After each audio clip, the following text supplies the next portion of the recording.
दादू का जहां पे आटे की शदीद किल्लत पैदा हो गई है और मार्केट में आटा 140 रुपए फी किलो के हिसाब से फरोख्त होने लगा है, जबकि सिंध हुकूमत आवाम को सस्ता आटा फराहम करने में मुकम्मल तौर पर नाकाम दिखाई दे रही है। मजीद आगाह कर रहे हैं हमारे नुमाइंदे शुहेब तहीम। जी बिल्कुल, दादू में भी गंदम की शदीद किल्लत पैदा हो गई है, जिस वजह से आटे की कीमतों में दिन ब दिन इजाफा होता जा रहा है। इस वक्त मार्केट में आटा 140 रुपया फ़ी किलो जबकि 5,600 रुपया फ़ी मन के हिसाब से फ़रोख्त किया जा रहा है। इस वक्त मेरे साथ एक शहरी मौजूद है, इनसे बात करते हैं। आप बताइएगा कि आटे की कीमतों में इजाफा किया गया है, कितनी परेशानी हो रही है?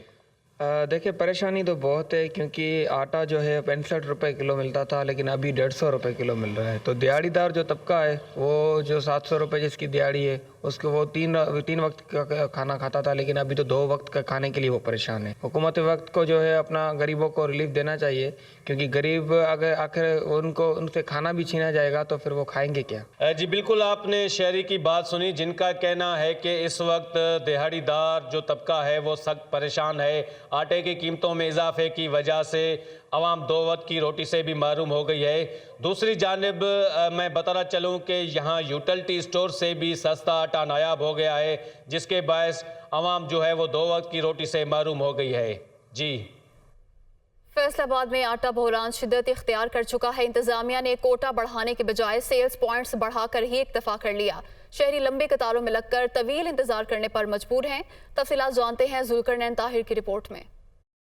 शहरियों के लिए खुराक की बुनियादी ज़रूरत आटे का हसूल एक मुश्किल तरीन मरहला बन चुका है। गंदम के देसी आटे की कीमत 110 से 130 रुपए फ़ी किलो हो चुकी है, जो आम आदमी की कुव्वत खरीद से बाहर है। ऐसे में अपनी रोजी रोटी के जरिए को छोड़कर सरकारी कीमत वाले सस्ते आटे के हसूल के लिए तवील कतारों में लगकर घंटों इंतजार के बावजूद शहरियों को मायूसी का सामना करना पड़ता है। जिले की 48 फ्लोर मिल्स को फी कस यौमिया 27 बोरी गंदम का कोटा दिया जा रहा है, मगर इसके बावजूद मुनज़्ज़म तरसील ना होने की वजह से आटे के हसूल में दरपेश मसाइल कम होने के बजाय बढ़ रहे हैं। गवर्नमेंट को जो अपने वर्कर हैं ना, उनको ज़रा तरबियत देनी चाहिए कि आवाम के साथ कैसे डील करना है। हम पैसे भी दे रहे हैं, फिर भी हम अपनी इज्जत को पामाल कर रहे हैं। लोग इधर घंटों कतारों में खड़े होकर घर चले जाते हैं तो आटा उनको दूर दूर तक भी नहीं मिलता। ज़िला इंतज़ामिया की जानिब से भी अनोखी हिकमत अमली अपनाई गई है। आटे का कोटा बढ़ाने के बजाय सेल्स पॉइंट को 24 से बढ़ाकर 74 कर दिया गया है और एडिशनल डिप्टी कमिश्नर हेडक्वार्टर्स इसी हिकमत अमली पर मुतमईन नजर आते हैं। अभी जितना भी कोटा चल रहा है वो काफ़ी है।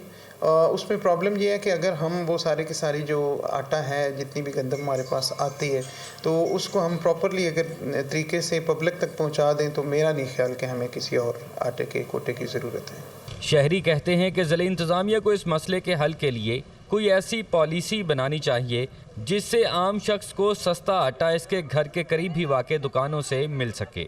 आटे जैसी बुनियादी ज़रूरत के हसूल के लिए शहरियों का यूं लंबी कतारों में लगकर घंटों तक ख्वार होना ज़िला इंतज़ामिया, मुतल्लिका इदारों और हुकूमत की नाअहली का मुँह बोलता सबूत है। कैमरामैन सदाम अली के साथ जुल्करनैन ताहिर, दुनिया न्यूज़, फैसलाबाद।